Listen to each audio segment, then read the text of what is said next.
Hero Hitman, Part 1. Target by PolyhexianBug. Summary.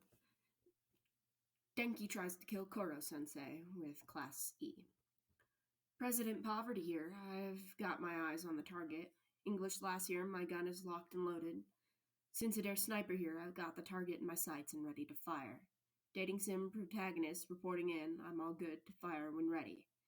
Gender here, trap is set. Hero Hitman here, Operation Fluffy Bunny is a go. Why did we call it that again? Shut up, baseball geek. Fine, don't get your pants in a twist, pseudo Takaoka. Both of you shut up. The target is coming. Koro-sensei walked through the bush, being led in by Fluffy Stag Beetle. Hiyano, this is really lovely. How did you find this place? There are so many beautiful insects. The student's teacher asked, holding up a box of beetles and the like. Hiyano shrugged. Just luck, I guess. He looked over to a big beetle over the clearing. Hey, look! Look at that one. It's giant. The two rushed over to get a look at it. Ready? They followed Hero Hitman's instructions and readied their weapons. Aim! They pointed their guns at the bright yellow target.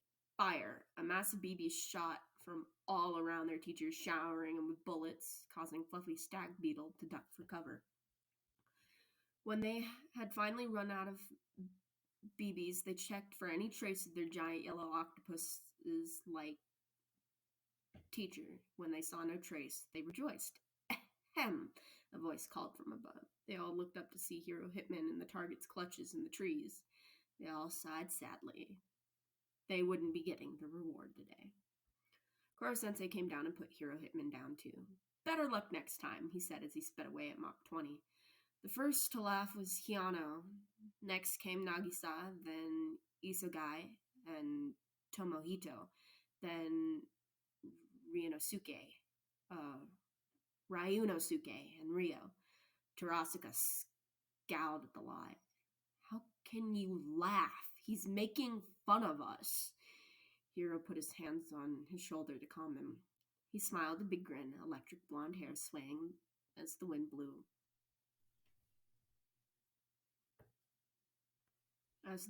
Around it. What is it, dunce? Denki smiled. You need to chill sometimes, Terasuka. Otherwise, you'll never know how to smile. Part 2. Anywhere, anytime. Summary. Kaminari stared at his computer screen. Kaminari stared at his blank computer screen. Kaminari stared at his blank, empty document on his computer screen. Kaminari stared at his computer screen. Kaminari stared at his blank computer screen. Kaminari stared at his blank, empty document on his computer screen.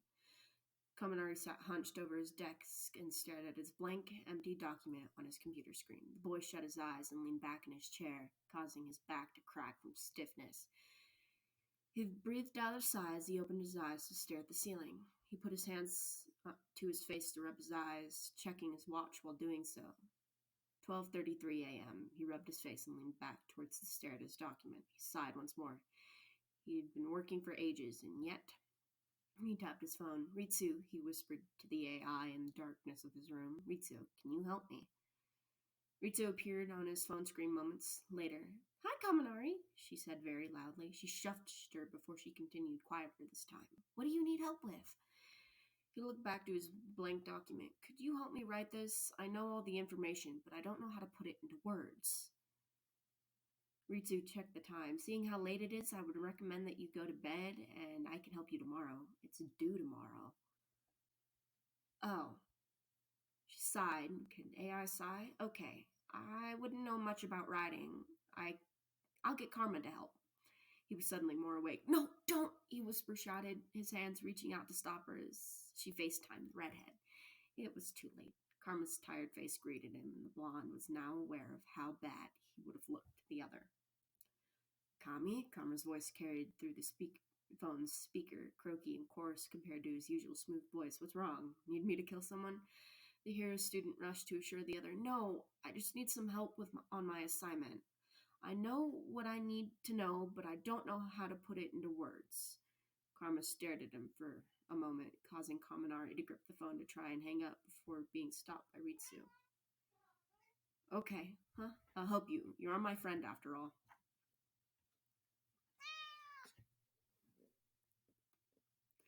Karma smiled, and his phone could be seen moving to sit on his desk. So, what about it? The two worked on the assignment until early in the morning. By the time they were done, it was 7 in the morning, and both were wide awake. I'll see you in next meetup, Kami. Don't hesitate to call if you need help. Any time of day or night, I'll answer. Karma smiled at him through the phone, light streaming in through his window, revealing just how much of a mess he was. The two said their goodbyes and hung up. Kaminari cleared up his workspace and opened his blinds, momentarily blinding him as the light shone into his eyes. He had breakfast and then headed to class to turn his assignment in. A week later, they got their results back. All right, Aizawa stood at the front of the class, just having handed out the papers. Feel free to discuss your marks. Feel free not to. I don't care. He then curled up into his sleeping bag. The class all jumped around to see everyone else's answers. Kaminari couldn't move. He just kept staring at his assignment, the numbers in bright red staring up at him. He felt a tear form in his eye, but he blinked it away. Thank you, Karma. What was that, Denki? Mina walked over to him with the Baku squad. Nothing. Oi, dust fates. What'd you get? Baku stared at him with a red mark on his assignment too, a bright 95 in the corner of his paper. Better than Midoriya's red 90 and Momo's 93. Not as good as Todoroki's bright 98. He hid his assignment with his arms. Oh, I don't feel comfortable sharing. He blushed a bit. It's better than my usual marks, though. He laughed internally. It sure was. Jiro butted in. I bet he only got a 50. Most of the class got scores at 60 and over. Kaminari's resolve hardened. No, I didn't actually. I've changed my mind. Look for yourself. He held out his assignment for them all to see. They all walked over to see it, mouths falling open, Bakugo clenching his fist in apprehension, veiled pride, Midoriya's eyes sparkling as he called out a good job. Jiro gawking at his, then looking sadly down at his 74, Momo giving him a smile and congratulations. A bright red 100 was circled in the corner of his page. What the hell? Bakugo yelled. How did you get such good marks? The electric bond made sure to look right as Jiro as he said, Karma. Part 3. Schedule. Summary. Denki needs his schedule. Loosely said in Hero Hitman verse. Beep, beep, beep. Denki hit off on his alarm clock. He was already awake. He reviewed his schedule in his mind. He would need to get ready and eat breakfast, then he would head to class slightly later than the rest of the class. Thursday. Homeroom, English, heroics, lunch, math. Head back to dorm, study in dorm, dinner, video games, bed at 9:30. He sighed. He wasn't too big at keeping track of his day's events, but he did it anyways. Koro-sensei had helped him with keeping his schedule. His main problem was that he was too forgetful and never studied. He got out of bed and got dressed. The schedule helped in E class, not so much in 1A.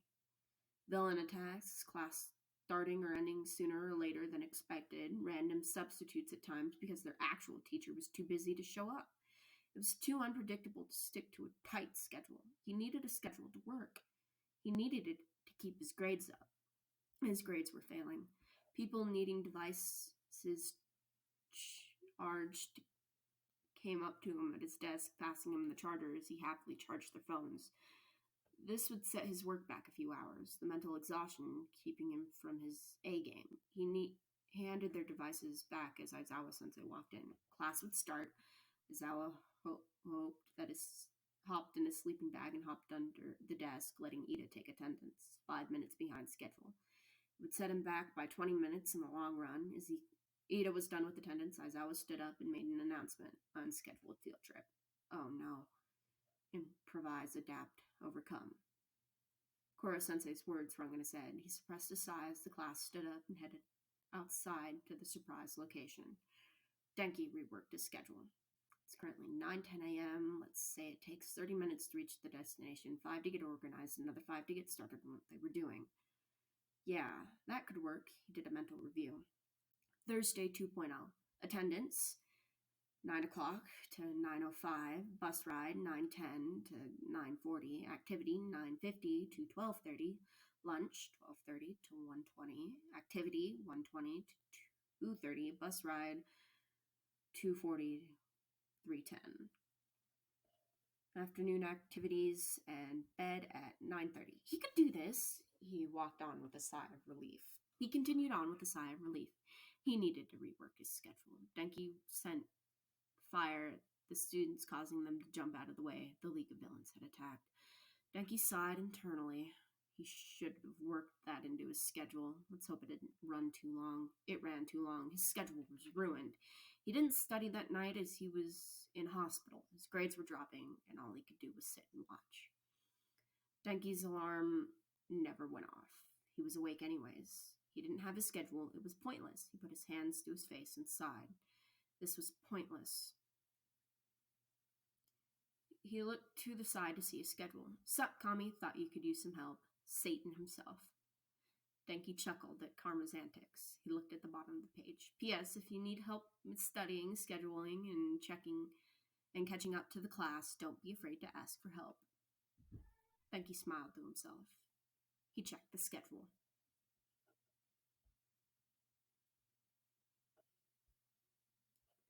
Part 4. Unkillable. Summary. Baku Squad meets some E-class students. Chapter 1 of 2. Hey, Denki, Mina ran up to the electric blonde. Want to hang out with the Baku Squad after school? We're going to be at a nice restaurant. Denki smiled. I'd love to, but I already made plans with some of my friends from my old school. Mina smiled back. No worries. I'll send you pics. After that, she ran off, leaving Denki to walk alone to the place he would be meeting Nagisa, Karma, Hirioto, and Yuma. They were meeting at a nice place. It did desserts and the like, and Yuma worked there from time to time, meaning he could get a discount. He soon got there and sat down, having a nice conversation about the good old days and what they were doing now. The assassin and hero in training didn't even realize, when he probably should have, when the door opened, or better still, who walked through. Denki, came Sira's voice from behind the boy. He turned around to see the Baku Squad standing there. He blinked. Oh, hi guys, he put on his brightest smile.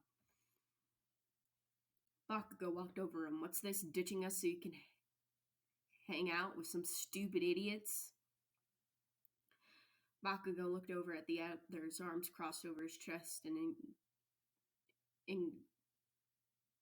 indignation. Denki's smile dropped a little. Oh, well, I already had plans with my buds, so... Kirishima interrupted him. It's cool, man. No need to explain to us. Bakubro's just pissy because Midoriya did better on the test. I'm not. Denki's friends all laughed. Nagisa gestured to the spare seats. Well, since you're here, might as well join us. So the two groups merged into one. All was well until they started talking about their schools. Teachers, to be more specific. Aizawa-sensei is just so nice, Kirishima said. Way better than at my old school. Karma looked over to Denki and smirked. What about you, Kami? Is this Aizawa-sensei better than our old teacher? Kaminari smiled. No competition there. Mina smiled. See, our teacher is better, he continued. Koro-sensei has zero competition. Mina shut down. What? Zero yelled. I didn't think that was possible. Hirioto laughed.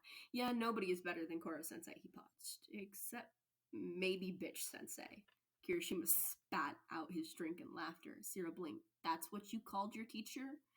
Hirioto was too busy laughing to continue, so Karma did. Yeah, she was a total bitch on the first day. He leaned back in his seat. I'm proud to say I started it. Yuma chuckled. She's a lot better now. She was only a bitch because she wanted to accept. Denki kicked him under the table. Sleep with dancers. Denki kicked him again. Karasuma-sensei.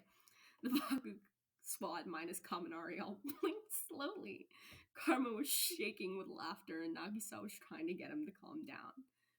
What did you say your teacher's name was again? Bakugo asked. The 5 sensei smirked and all said in unison, Koro Sensei. Chapter 2. The Bakugo squad blinked. Mina cleared her throat. Want to tell us about him? Yeah, if he was better than Aizawa, he must be super manly. Kirishima smiled widely and looked at the 5 from Kunigikawa. Nagisa smiled back. Sure, he turned to Karma. Why don't you tell them, Karma? Karma smirked. He had a quirk that made him a giant yellow octopus that was basically unkillable. Hirioto smiled. Oh, don't even get us started on how many times he used it to his advantage. Karma continued after kicking him from under the table. We were all in E class, the worst one. Yuma nodded. Yep. We all had the worst grades in the school, Karma continued. Karma looked over at him with a scowl, except Karma, of course, he continued. Karma looked back at the Baku squad. Yeah, I was in there for bad behavior. He did air quotations around the bad behavior. Kuro-sensei helped them to get better grades and really encouraged us to learn. Nagisa smiled, softly remembering their teacher. Without him, we would all be in a bad school, perhaps even flunking out. Hirito nodded. He helped me learn that I'm more than just a dumb piece of ass. The class students laughed, but agreed. The Baku squad was now in awe of this man. Maybe not Bakugo, but the rest were. Wow, he sounds super manly, Kirishima cried. Denki nodded sadly. He was? He was. Mina stopped smiling. Was? What happened to him? She leaned forward on the table. The rest of the Baku squad looked at the others for an explanation. Yuma cleared his throat after a long silence. He was sick. He trailed off, letting another person butt in. He died right before our graduation. Nagisa looked down sadly. All of them did.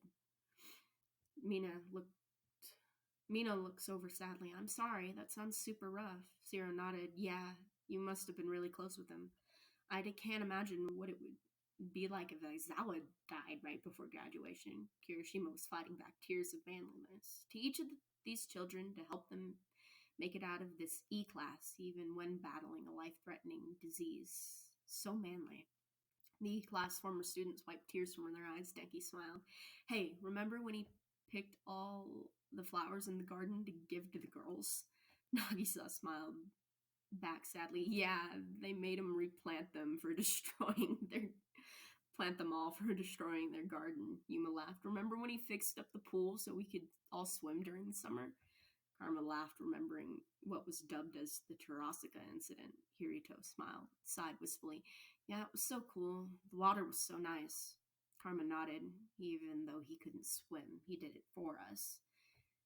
Isn't the pool still there? Nagisa questioned his friends, who all nodded. The Baku squad was soon laughing and smiling as they heard what Koro-sensei had done.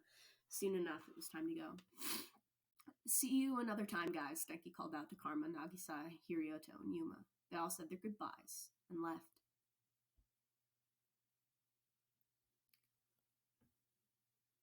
Part 5. Rescue. Summary. Karma needs rescuing. It was dinner time when the message came through. Denki stood up in horror, blood leaving his face as he stared down at his phone in horror. 20 minutes before. Karma walked home from school, oblivious to the fact he would soon be kidnapped. He never would have seen it coming. Even if he did, there would be no way to stop it. Sure, he was a trained assassin, able to take down Koro-sensei, but even he would not be able to take down 6 grown men. He never would have been able to escape. Denki's hand shook. Everything went silent around him. He was sure Aizawa was talking to him, Bakugo telling him to sit down, Midoriya asking if he's okay, but he couldn't hear it. He dropped the phone to the ground and ran into his room. He shut the door behind him and grabbed his gear, not his hero gear, the gear they were given in the E-class, and went through the window, putting on the stealth gear as he went. He pulled out their comm devices and put it in his hero. This is Hero Hitman reporting in. Does anyone copy? He stopped for a second to exit the gates of UA. I repeat, this is Hero Hitman responding to the code red. This is Womanizing Bastard, I hear you. Gender, Baseball Geek, Dignified, Ditac, and Amazing Ape have already responded and are looking at his last known location. Ritsu would have sent a ping to your phone. Shit. I left my phone in the gates. You're gonna have to tell me the location. All right. Denki headed to the location and started looking around. He followed all orders that were given by Meg, and soon they were able to find Karma. Nagisa alerted the heroes of where they were so they would have backup. They then went inside and got Karma out. By the time they were at the entrance of the building, Karma in tow, heroes had arrived at the scene. Denki looked up to see a familiar face. It was Aizawa. Fuck. He had never been more thankful for the mask across his face. He turned on a voice modulator he had installed. Hello there, he said, with the voice modulator made his voice sound slightly deeper. I can assure you this man is safe, and we didn't use quirks, so... Pleasodon Terrestus. He rushed the last part and ran away before he could get an answer. He nodded to Karma, who was being harassed by the medical personnel, and left. He was safe. They would all live together or die together, preferably the former rather than later. It was what Chorus Sensei would have wanted. Part 6. Denki kinda sus. Summary. Aizawa has his suspicions. Aizawa had his suspicions. Usually they were well-founded. This is no exception. Aizawa ran his hand through his hair. It was probably nothing that Kaminari had an AI specifically developed for warfare on his phone, or that he had a gun sitting in his desk, or that he was wearing stealth gear and rescued that Akabane kid. He sighed. It was definitely something. What was that something? He had no clue. But he would be damned if he didn't find out. He had his hair in a half bun and left. Morning, Aizawa-sensei, the electric bong called to him as soon as they crossed paths in the hall. Aizawa grunted in return. The kid was always super happy. He was so obnoxious at times. Reminded him of Hizashi. That was rude. He mentally slapped himself. He walked down the halls of UA thinking about what the boy who had been dubbed the Sunshine of Wayne was hiding. Maybe he was a traitor? Nope, Aizawa kicked himself. Less mentally, more physically. Ow. He kept thinking of possibilities until he finally reached the staff room. When he opened the door, he saw Kaminari talking to Snipe, of all people. Well, he did have a gun on his desk. Maybe he's taking lessons. Aizawa dismissed that thought. He would know if a student was taking lessons from Snipe. The blonde noticed him. So much for subtlety, he thought bitterly. Oh, hi again, Aizawa-sensei. He gave a short wave and sat at his desk and half-mindedly did his work. He would have to go back and do it later. He listened to the others' conversation. What kind of modifications do you have in your guns, Snipe-sensei? Nope, not going there, he sighed and did his work. When Kaminari finally left, wasn't soon enough. Aizawa pulled up his records and scrolled down. Quirk, blah blah, grades, junk, aha. Nope, more junk. He sighed and buried his face in his hands, causing the others to look at him weirdly. He ignored it and kept going. Blah blah, previous school, blah blah. Wait. He scrolled back up to the previous schooling section. This, he could find out where Denki might have learned everything. Blah blah. Ooh. Kunikikawa, class 3E. Interesting. He was about to move on when it hit him. The villain class! He stood up and yelled it out loud, unintentionally, of course. Snipe looked at him confused. Why are you looking into that? He cleared his throat nervously. Well, I just thought it'd be interesting to see who was a part of it. Is all. Everyone was looking at him oddly. Kayama put her finger on her chest. I guess it would be interesting. Aizawa rubbed the back of his neck. Exactly. Everyone stood in silence for a moment before he excused himself and left. He didn't get far before he saw the child in question again. Oh, nice seeing you again, Aizawa. The cursed child waved brightly at him. He knew. Aizawa knew that he knew. Heck, if this kid was actually a villain's apprentice, then he probably knew that Aizawa knew that he knew. Man, that was confusing. Aizawa narrowed his eyes at Kaminari. He couldn't be sure that he was part of the villain class, as it had been dubbed as Kunikikawa and the HPSC and the government had all refused to tell on who was in the class. Just lovely. Have to find out somehow. Or you could just ask whoever it is you need to find this about. Aizawa definitely didn't jump, especially not like a cat, and he definitely didn't hiss. Hisashi looked at him concerningly. You okay, man? You've been off for a while. Hisawa cleared his throat. I'm fine. I'm just trying to solve a mystery.